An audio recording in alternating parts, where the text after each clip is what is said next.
విజయనగరంలో గ్రామ సచివాలయ సర్వేయర్లు తమ సమస్యల పరిష్కారం కోరుతూ శనివారం కలెక్టర్ కార్యాలయం ముందు నిరసన చేపట్టారు. చాలా నెలలుగా జీతాలు సక్రమంగా అందడం లేదని, తగిన పని కేటాయింపులు లేక ఇబ్బందులు ఎదుర్కొంటున్నామని వారు ఆవేదన వ్యక్తం చేశారు.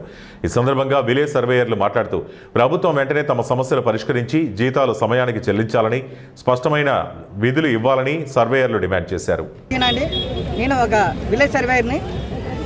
మా సచివాలయంలో జాయిన్ అయిన ప్రతి ఒక్కరికి బేసిక్ పే, ప్రమోషన్ ఛానల్ అనేది ఇవ్వడం జరుగుతుందండి. అలాగే మా సర్వేయర్లకి చాలా రకాల పని ఒత్తిడి అనేది ఎక్కువగా పెంచుతున్నారు. మాతో టెక్నికల్ వర్కులు కూడా చేయిస్తున్నారు. అందరికీ బేసిక్ పే, ప్రమోషన్ ఛానల్ అని క్రియేట్ చేయడం, ఒక్క సర్వేయర్లకు మాత్రం ఎటువంటి బేసిక్ పే కానీ ప్రమోషన్ ఛానల్ కానీ క్రియేట్ చేయడం లేదు. దానికోసమని చెప్పి అడగడానికి వస్తే ప్రతి ఒక్కరిని అకారణంగా అర్ధాంతరంగా సస్పెండ్ చేయడం జరుగుతుందండి. దానికి నిరసనగానే ఈరోజు ఈ కార్యక్రమం చేస్తున్నాము.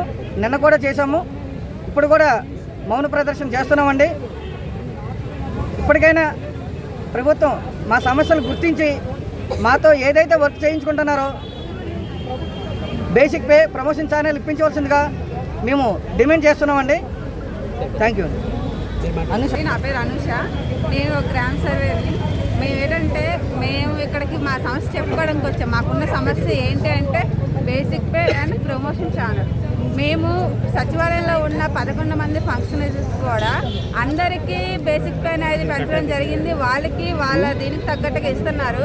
మేము ఇంత టెక్నికల్ అయ్యింది, మేము ఇంత చేస్తున్నా సరే మాకు టైమింగ్స్ కూడా అండి, మేము ఉదయం 7 నుంచి రాత్రి 10-11 వరకు వర్క్ చేస్తున్నప్పటికీ, ఇంత పని ఒత్తిడిలో కూడా మేము వాటన్నిటిని రీచ్ అయినప్పటికీ వాళ్ళతో పాటు సమానంగా కాకుండా మాకు బేసిక్ పే అనేది చాలా తక్కువగా మాకు అనేది నిర్ధారించడం జరిగినది.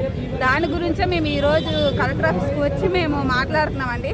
మాకేంటంటే దయచేసి మేము కష్టపడుతున్న మా కష్టాన్ని గుర్తించి మాకున్న సమస్యలతో పోరాడి